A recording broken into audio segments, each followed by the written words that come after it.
All right, so I'm Paul Gloor. I'm the president of the Conservancy, so I get the honor and privilege of emceeing or running this meeting. So you should all be aware of our vision and mission, or familiar with our vision and mission. But really, the vision is, to protect the natural water and land areas of Grosse Ile, the place that we all find very important to all of us. So we work very hard on that.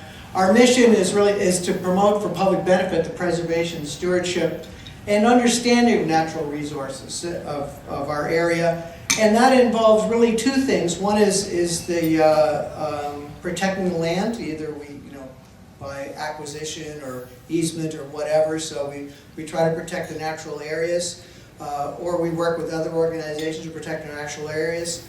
And then the other piece is the understanding. So we put a great deal of effort into our education programs and education for the public. We'll talk about that, but we've opportunities for the public to learn about nature and the natural world. But we also do a fair bit of education with our township officials and the public in general. And so that's how we try to fulfill our mission. So hopefully you'll see that when I talk about some of the things that we've done in the past year, that of our efforts and how we're trying to move this forward. So here's our meeting, and I guess I just called it to order a minute ago. We have a welcome for everybody. We'll introduce our board of directors, a great board of directors. We'll talk about the state of the Conservancy, where we are, and some of the things that we did in 2025 and some thoughts for 2026. We have an election to our board of directors, some recognition and awards, and some closing remarks. And we'll adjourn. We'll have a question and answer in there someplace. I didn't write it in. And then we're really pleased to have a guest speaker, Mackenzie Walczek from Friends of the Detroit River, who's going to talk about and a very important topic for us right now with respect to the Detroit River, which flows pretty close to here. So I think that should be of interest to people. So I'm going to call on Nicole to give us a welcome message. Nicole is our chairperson for our membership committee. Hi everyone. Thank you all again for being here. Your presence shows your support of our missions and values. So I want to talk today about extending that out of this room and into our community. You can do that by being a brand ambassador for Grosse Ile Nature and Land Conservancy, wearing our gear.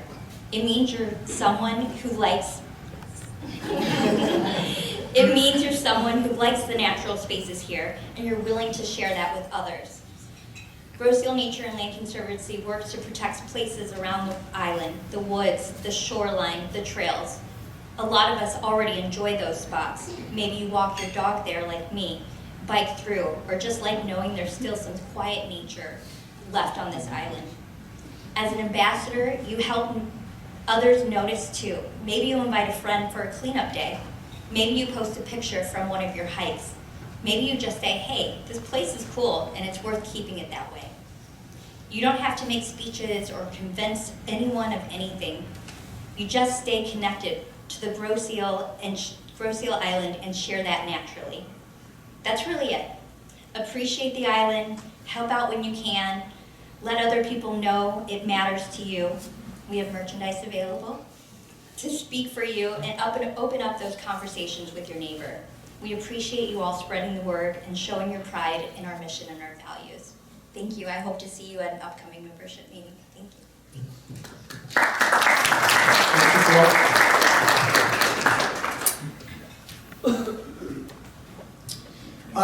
So I do want to, before we go ahead with this, I do want to thank all of the volunteers who helped us put this together, our board members and the volunteers of especially the membership organization that have organized this meeting.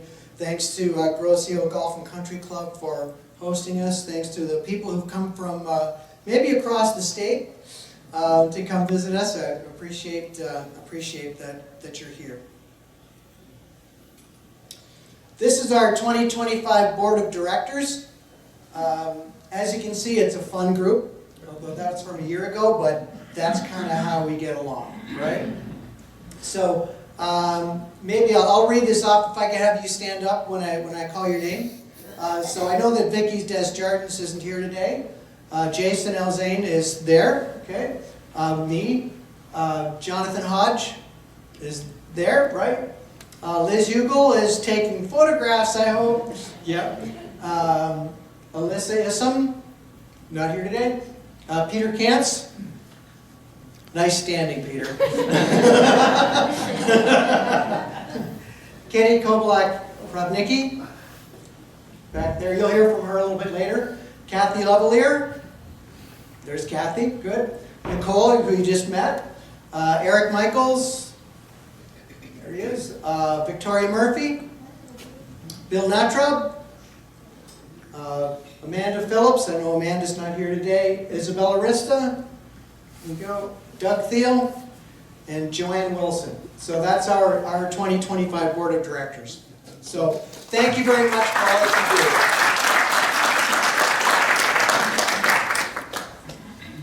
They're responsible for guiding the organization, making sure we're heading in the direction we need to go in. We said we'd go in, and being fiscally responsible and all of that stuff, but they're also very hands-on. They make the things happen. They lead the committees and they do the work. So this wouldn't be this organization without them.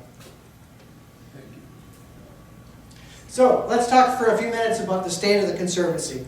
What's our organization, the state of our organization right now? So, talk about land. Talk about land first. So we do still have 176 acres across Grosse Ile in the downriver area that are either we own them outright, or there are some that are conservation easements. All of our preserves remain open to the public to enjoy. Some have, they're all open to the public to enjoy. We did go through our list of preserves and kind of lay them out. Some that we said that we would just set aside and protect, some that we said that we would restore, work to restore, and some that we decided that we would improve for better public access and education. So you know, for example, we have some preserves that are you know, near Thoroughfare Canal, near the waste treatment plant, that are a little bit hard to get to, and we just decided we would just protect those. Hennepin Marsh Gateway was overrun by invasive species, and so our stewardship crew has taken a lot of effort to try to clean up those invasive species and replace them with native species. And then the Bruce Jones Preserve up near the toll bridge is one where we've done a lot of work to put in some trails and interpretive signs and observations decks and benches and things like that, so the public can go enjoy the area but also learn about nature as they're there. So you'll see that our preserves are set up in kind of those three areas, and that's how we try to focus our efforts to make sure we're getting things accomplished, we're not too diluted, and we can actually get things done. We also, believe it or not, adopted preserve rules this year. We sort of didn't have any rules, so we decided what our rules would be and adopted them, and, you know, to make sure that they remain protected but are still accessible to the public.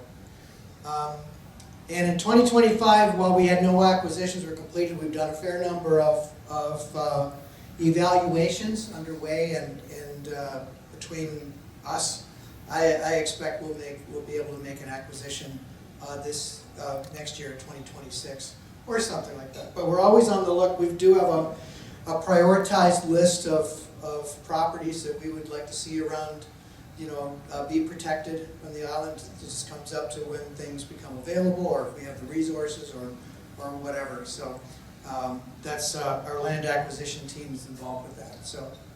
So we're protecting land. I expect we'll protect some more.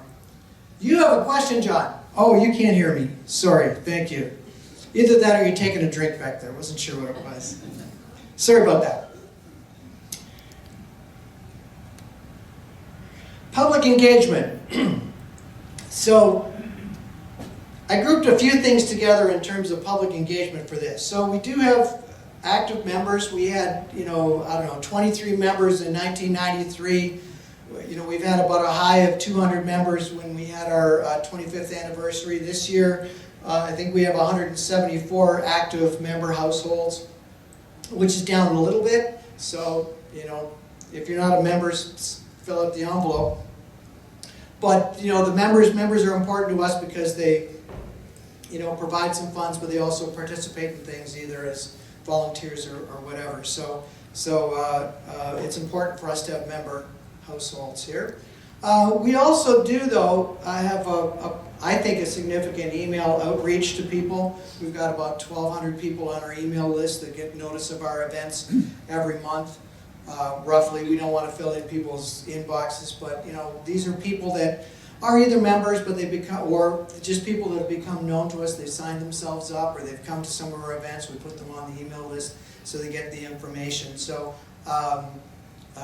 so we have that sort of outreach, and we have about 2,100 people on our, you know, following us on social media of different, you know, Facebook or Instagram or whatever. So.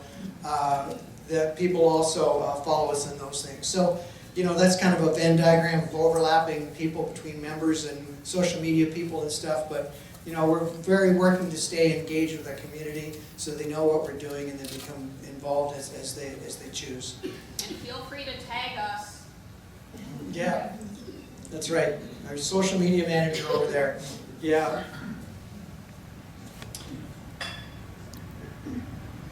And then from a financial point of view, this year we developed a long-range financial plan to help make sure our organization's here for the long run, right?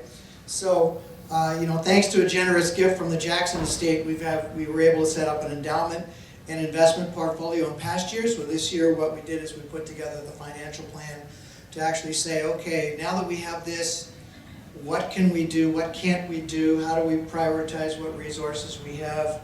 You know, how do we, you know, how can we go get additional resources for things we're in need for special projects and stuff? But we want to at least make sure that what we have continues to survive into the future. And so we had to, so we put together a financial plan that we're all satisfied that we all know where we are from a financial point of view. So with our ongoing membership revenue and special donations, like from corporations or whatever, which are really very important to us, we can support our operations, some special projects, and some future acquisitions. But of course, we can, with more, we can do more. So, so you are still all very important to us for that. So we also engaged, you know, as a financial manager to watch our investments and make sure that we're getting the return we should get. And the board also very carefully manages our expenditures in a, you know, alignment with our operational plan. We put together an operational plan every fall for the next year where we prioritize the things that we're going to do, and we put together a budget and we follow it and we talk about how to not spend money, but also get the things that we want to have done. So I think our group is very good at ensuring that every dollar is spent in a way that's the way it should be. So, and in line with our mission. So I guess I would say, to sort of summarize this, is, you know, we are still protecting land on Grosse Ile. I hope we will be able to protect more in the futures. Our financial situation, I think, is good, solid. And I think we've got good people making good decisions, that the organization lasts for a long time. And I think we have reasonably good engagement with the public. We have lots of people coming to our events and that stuff. Of course, we can always do more, but I think we're in pretty good shape for an organization to last a long time.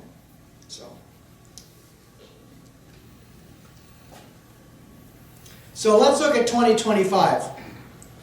And I am sure that this text and these pictures are too small for you to see. So sorry about that. But we conducted lots of stewardship events, different stewardship events throughout the year, including one at Sunrise Park and the Native Garden at the Resource Center, and participated in the cleanup day on Earth Day.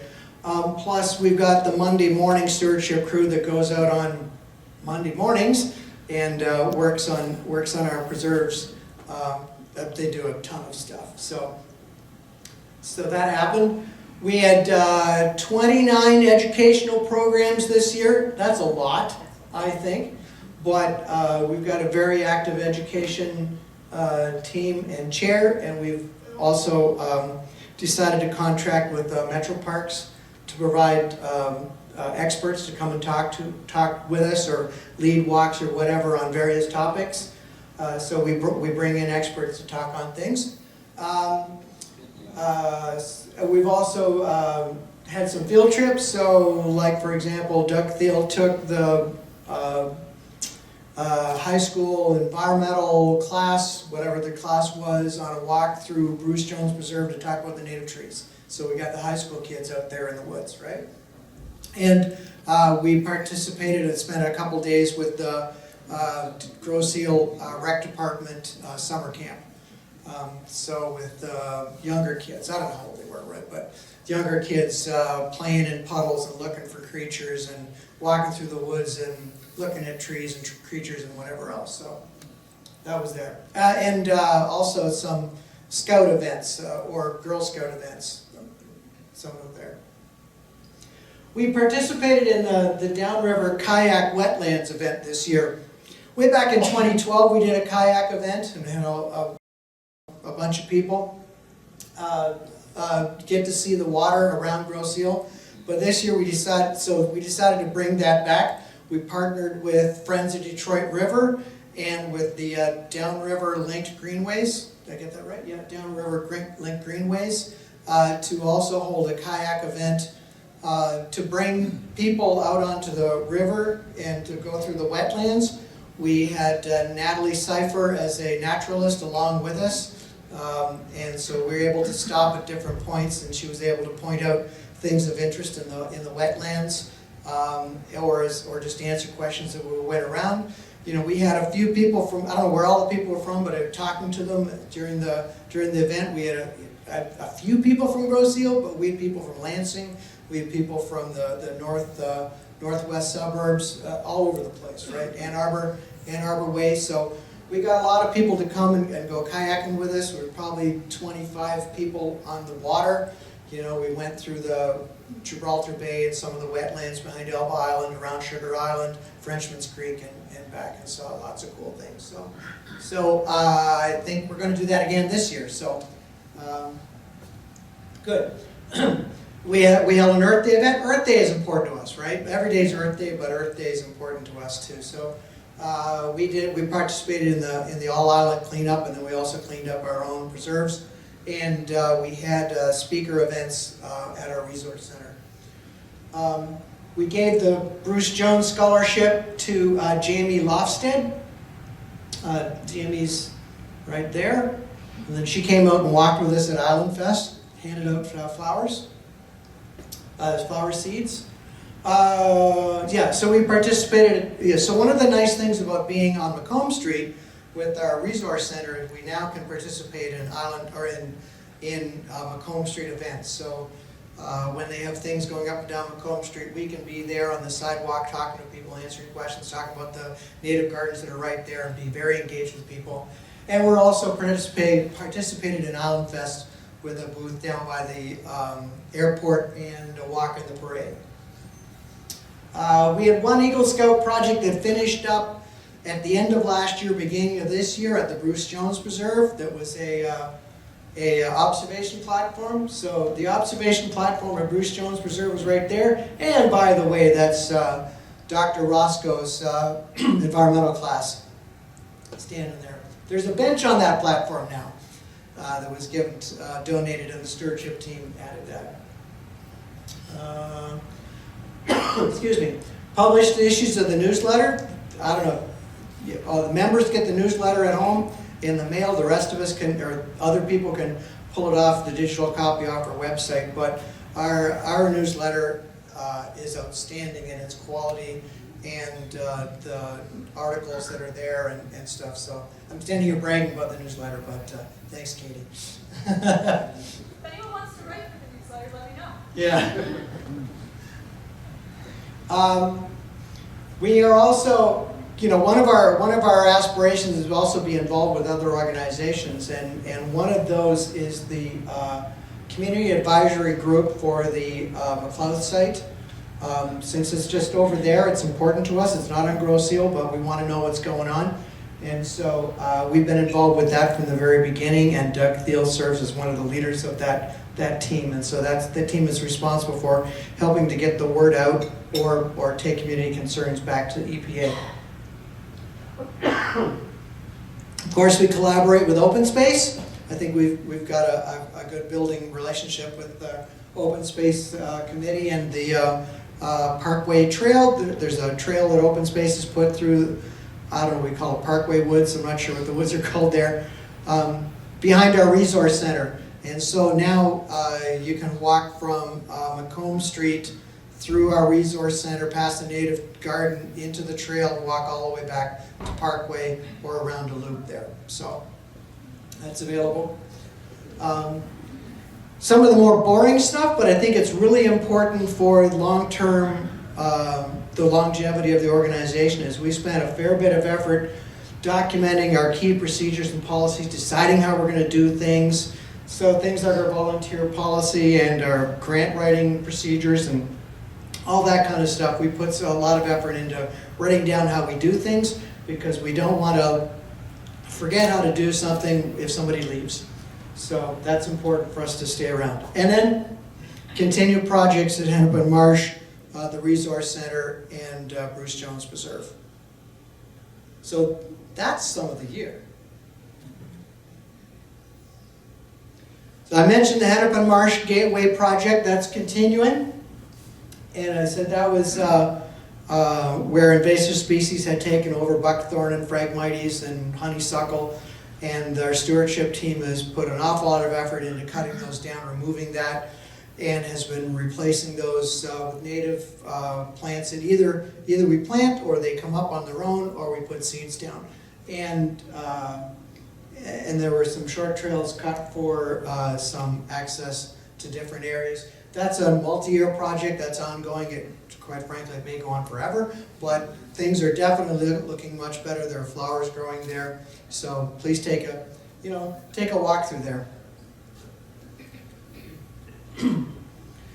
The Bruce Jones Preserve, that's also the one up near the toll bridge that we acquired a few years ago. And we had put in some trails and some interpretive signs. Many of the native trees have signs with QR codes that talk about the tree. It links back to our website, and the description of the trees were written by the high school biology classes. So and that was a scout project. So we're getting kids involved in stuff. But the observation deck was built and is there. The trails were extended to give better access to the Meridian bike path. So you can ride the bike path to the stoplight, Meridian and Bridge, walk across Meridian, and you can enter the trails right there now. So you go in there. There's some invasive species control that continues to be done there, doing some cutting and spraying and stuff. There's a bench that has been installed, right, Peter? Correct. Yep. So there's a bench installed on that observation deck. And we're planning on some trail surface improvement for that area for next year, because there's some, it's a wetland area, so in the springtime, some of those trails are a little bit wet. We'd like to make it a little bit better for use in more of the year. So another ongoing project. And then our John C. Jackson Resource Center, we continue to do work there. We have set that up to exemplify the best practices for households for environmental stewardship, stuff. So we've got, no fossil fuels in the building. It's heated and cooled with heat pumps. That we talked about that last year. We put in a native garden a couple of years ago. It's coming into its third year. It's really looking good. It's very, it's maturing. And it's a nice example where you can walk through that area, sit on some of the benches that were donated there, and sit there and enjoy the native plants. but it's, the plant design is set that there's colors there all year round. Right now, you'll see birds coming and eating the seeds, you know, from the seed heads, from the plants right there. So it's a good example of what one can do in your yard other than mowing grass.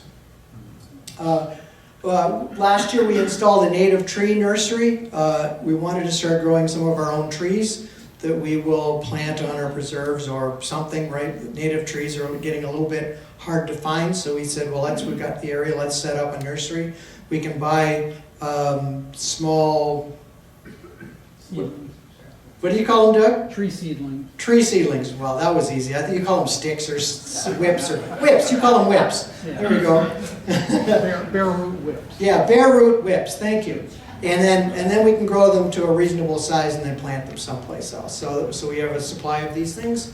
And then related to that, we've set up a composter there for our yard waste, either from the native garden or wherever, and then we can use that for the trees of the garden. One big thing that you'll see at the Resource Center this year is we installed a new parking lot. We had a pavement parking lot that was really deteriorating, lots of potholes and stuff, and so we decided to take the long view and replace it with concrete. So it should be very durable, last a long time. We looked at some other approaches like permeable surfaces and stuff, and the clay and stuff in the area wasn't really suitable for that in this area, so we decided it would be the best use of our money and our environmental resources would be to put in a nice concrete pad there. So that's there now. We're good. Oh yes, and then we also have a photograph of the garden. Not a photograph of the garden, we have a painting of a Monet garden that was put up by the DIA as part of the Grosse Ile Alliance for the Arts. So once again, being involved with other organizations. So, for 2026, so there are some things we're just going to continue to do. So continue to work, restoration work at the Hennepin Marsh Gateway, continued improvements at the Bruce Jones Preserve, continue our programs of stewardship, environmental education, Earth Day, and the scholarships. Those things we've been doing every year. They've been successful. We just keep doing them. Continue to evaluate opportunities for acquisition of properties or get donated properties, which is also what we do. Continue our growing collaboration with Grosse Ile High School in their environmental science class. We've got a great working relationship now with Dr. Julia Roscoe, which is good because we're getting the kids involved in things. We help with their, provide content for some of their classwork or whatever, and then we've had some of the kids start to volunteer a little bit with us too, so get them involved in things. So clearly working with the next generation is really very important for us.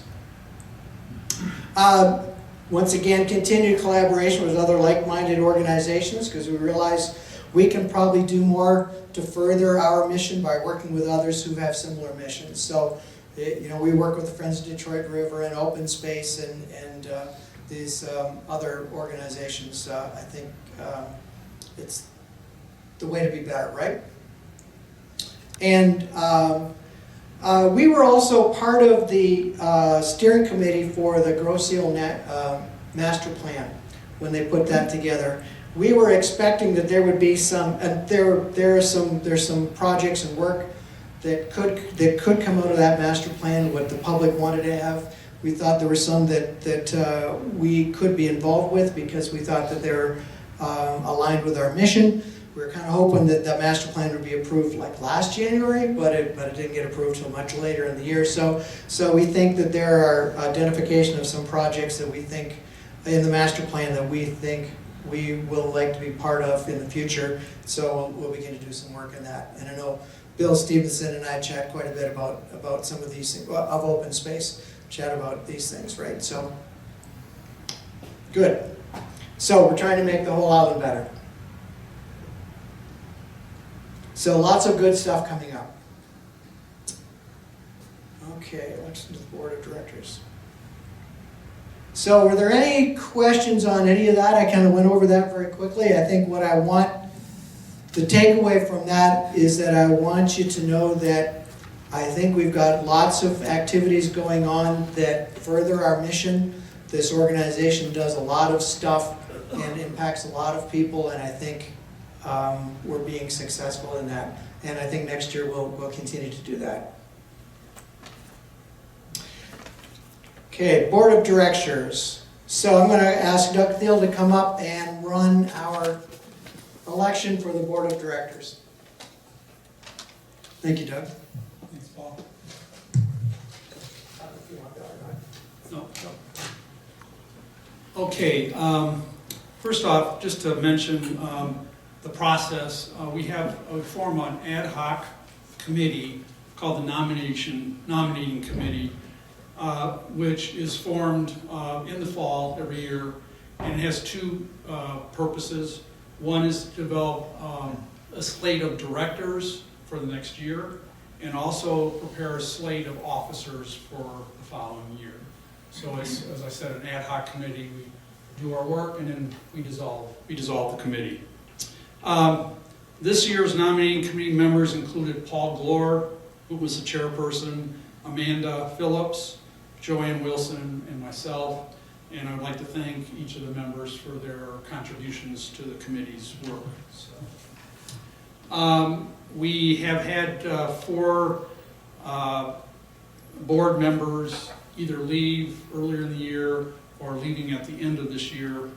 And they were Mickey Bartlett, Joshua Gratz, Jenna Moxlow, and Vicki Desjardins. So we would like to thank each of those people for their contributions to the Conservancy's efforts.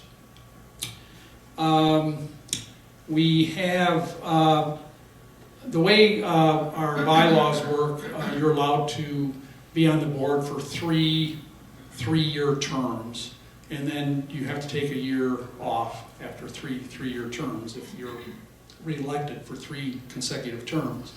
So we have 4 people who are up for re-election for a new 3-year term. Peter Kantz, Kathy Levelier, Eric Michael, and Isabel Aristo. We also have 3 new candidates for a 3-year term: Madeline Jones, Laura Plischke, and Catherine Christensen. Hey, Doug? Yes? Do we want to have a motion to elect these people first and then move on to the new people? I think we elect all of them jointly together, usually. Okay. So at this point, we will now introduce each candidate for consideration. I would ask that each candidate stand during your introduction so you can be recognized. So we'll start with, let's see, Madeline Jones. So Madeline is not here today. So let's get her the mic. I'll get her the mic. Thanks, please. So Madeline is not here today, but I'd like to tell you a little bit about her. She actually traveled from the dry foothills of Denver to the green and damp of Michigan's downriver area in 1964. So long-term resident. She earned her bachelor's and her master's of education from Wayne State University, and she loved teaching science and environmental education in Southgate for 34 years. So she's a tremendous source of knowledge in the education and stewardship areas. Madeline attends and is very active also at St. James Episcopal Church. She's a member of many, many local organizations. I'd say not even local, but regional as well. And she tutors students in Southwest Detroit. Madeline practices sustainable gardening with an emphasis on native plantings. So again, a tremendous wealth of knowledge that she has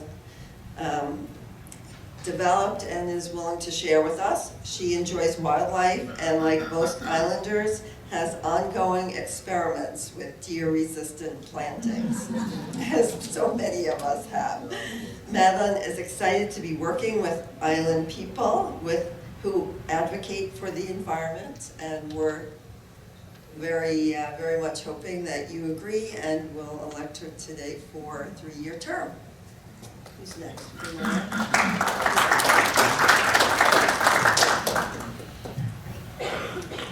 I have the pleasure of introducing Laura Plischke. Laura moved to Grosse Ile in 1971 with her parents, Jack and Joe Wood.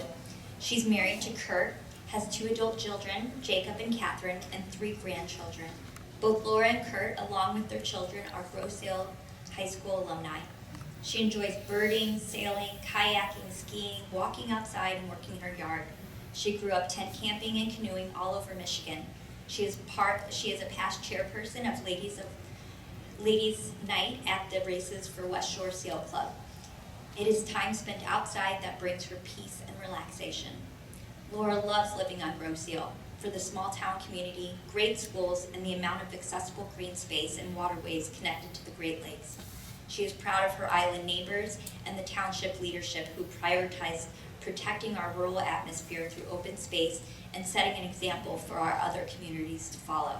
She often refers to her time on the island as living in a Hallmark movie. I can relate. Laura is retired from Blue Cross Blue Shield of Michigan after 38 years. She was a manager in corporate and financial investigations where she and her team triaged incoming fraud complaints from a variety of sources for analysis and assignment. Laura has a Bachelor of General Studies from the University of Michigan. Growing up on the island, Laura was a member of the KIC Corps, the Keep Our Island Clean Corporation. She is a member of the Detroit Bird Alliance and is a life member of Grosse Ile Nature and Land Conservancy. Laura was previously on the board of Grosse Ile Nature and Land Conservancy from 2000 to 2003, serving as secretary and membership chairperson. I can also attest that for in this past year, if you visited us at Island Fest, the reason we were so successful and had such a great presence is because of Laura, and I hope you join me in approving her membership on the board. Thank you, Laura.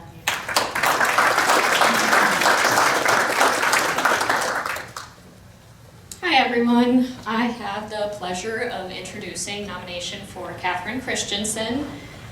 She and her husband Ryan made their home on Grosse Ile in 2019. After exploring neighborhoods around Metro Detroit, they were drawn by the island's unique blend of natural settings and feeling of community. They quickly settled into island life together with their 2 dogs. Catherine works remotely for Johnson Controls while Ryan commutes to the Ford offices. In 2021, they briefly relocated to southwestern Florida to take advantage of work from home and to be closer to family, but returned to office and a distaste for hurricanes, as Catherine mentioned, soon brought them home back to Michigan, with no questions that their 7th house would be back here on Grosse Ile. Professionally, Catherine studied engineering at the College of New Jersey and has a background in MEP design. Currently, she specializes in creating advanced 3D models for building information modeling and digital twin projects at Johnson Controls. Catherine and Ryan enjoy making their home and garden more sustainable, from adding extra insulation to their home and replacing old appliances with heat pumps to cultivating native plants for the wildlife around their yard. They also do their best to make the most of island life, boating in the summer months and strolling the nature trails with their beagles year-round.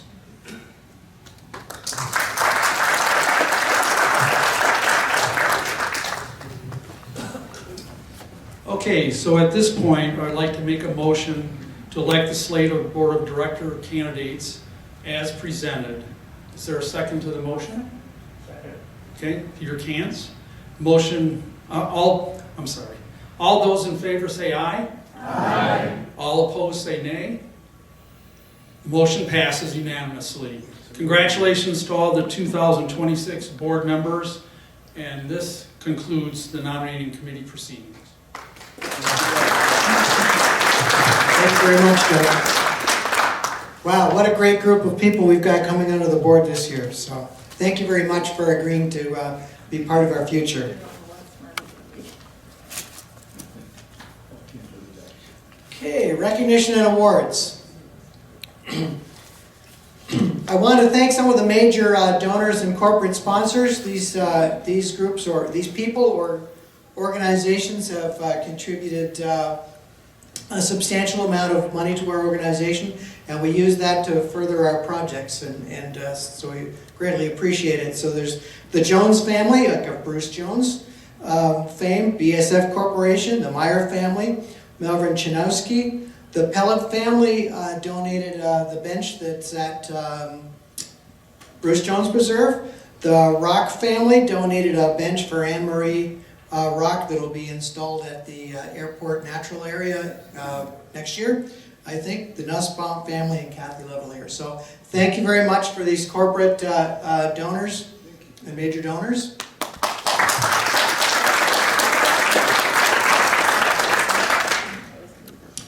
And then I also want to give a big thank out to our volunteers, because this is a completely volunteer organization, so nothing happens without volunteers. So I want to celebrate those people who help with things like envelope stuffing and mailing the newsletters and capturing events and sceneries and photographs that we use for social media and our historic things and our website and stuff. For joining the stewardship team for mowing and trimming and tackling invasive species and cleaning up things.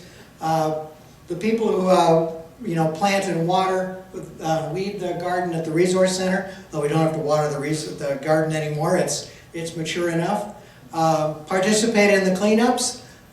We do cleanups like at Earth Day events, so we have lots of people come out and help with that.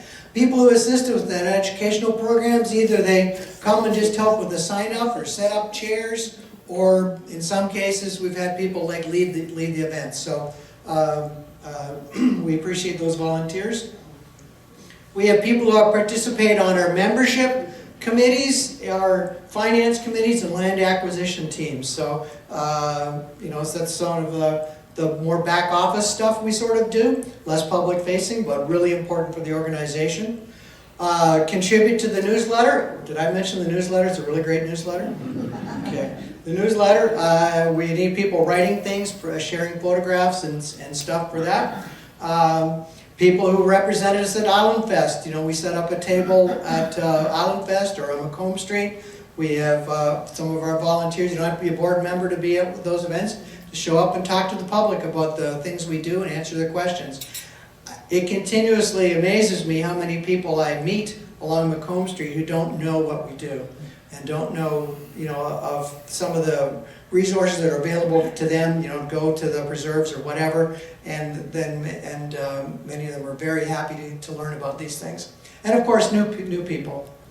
And we always have need of projects for scouts who are trying to get their Eagle Scout badge or qualification, whatever you call it. I don't know, level, status. So we've got a long list of projects that we could do. So if you've got a scout in mind who wants to run a project, come and talk to us. So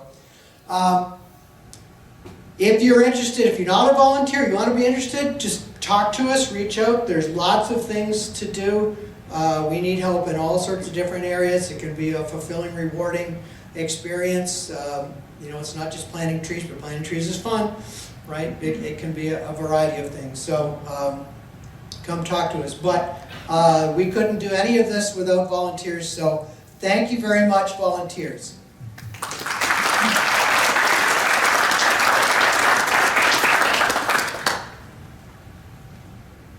Okay.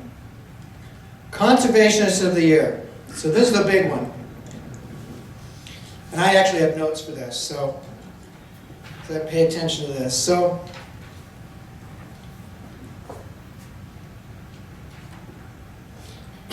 the president traditionally selects an individual who's made significant contribution to conservation over the past year. But this time I wanted to shine the light a little wider and recognize someone whose impact has been steady, thoughtful, and transformative over the last few years. Bill Nottrop served as GINLC treasurer during a period of remarkable change and challenge. His leadership helped us navigate and responsibly steward the inheritance from the John C. Jackson estate. He guided the establishment of our endowment, led the search for and selection of financial advisors and accountants, put in place strong policies and procedures that helped us safeguard our finances for years to come. He also championed the modernization of our bookkeeping practices by introducing QuickBooks and linking it up with websites and credit cards and all that stuff. So I want to thank Bill for his dedication. GINLC is much stronger because of his efforts. Congratulations to Bill Nuttrop for being named the 2025 Conservationist of the Year. Bill, please come up.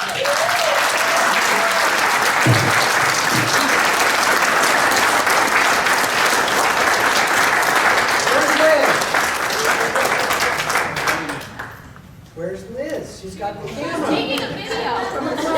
Come on. Bill, thank you very much.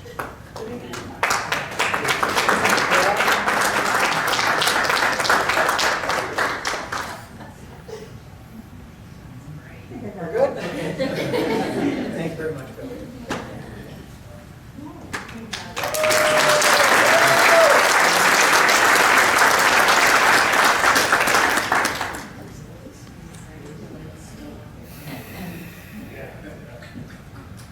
Okay, closing remarks. Grab the microphone. Grab the microphone.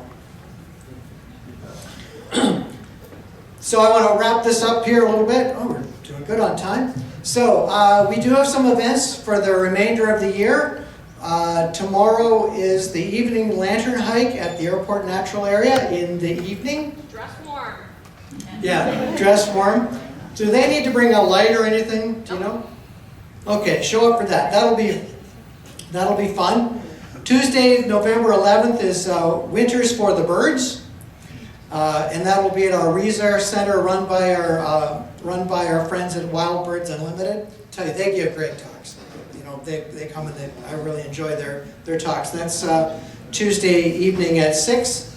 And then Saturday, December 6th, we have Animal Tracks and Scat at the Resource Center. Once again, so I think that's a nice way to find out what creatures have been there, right? Other than seeing them. So lots of good events for the remainder of the year. We're putting together our 2026 calendar. So we'll be putting that out. Watch the website for that. But really what you should do is you should sign up for the email and make sure you get that shows up in your inbox. And follow us on social media. And follow us on social media. Yep. So this saying was from Autobahn. I adjusted a little bit to make it a little bit better for 2025, but I think it's still true. I think a conservationist is a person who knows the world is not given by their parents but borrowed from their children.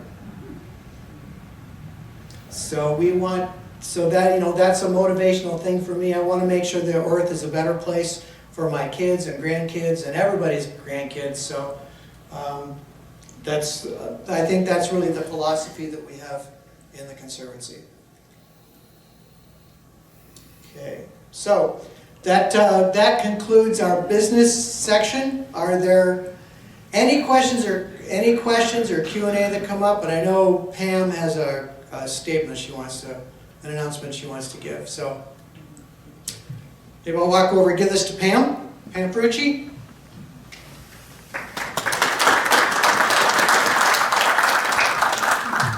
I'll keep it short. I've lived on Thiel for 93 years.